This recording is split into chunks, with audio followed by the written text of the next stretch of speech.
if you struggle with goal setting, and a lot of people do, just try this simple hack instead. Instead of going forwards from where you are now, start from where you want to be. Now, that's fairly straightforward, everybody does that, but here's the little hack. Instead of defining where you want to get to, defining your goal, and then going forwards from today in terms of actions, go all the way out to where you want to be, and then work backwards to what has to have happened to make the outcome inevitable. If I want to achieve this by the end of the year, then by 1 week before the end of the year, I need to have done this. And 2 weeks before the end of the year, I need to have done that. And work your way back from the outcome.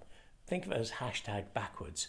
Think from the outcome backwards, step by step by step by step, until you get to what you're doing today.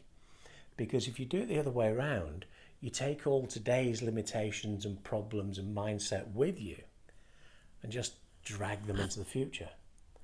Work backwards and define how to get to your inevitable result.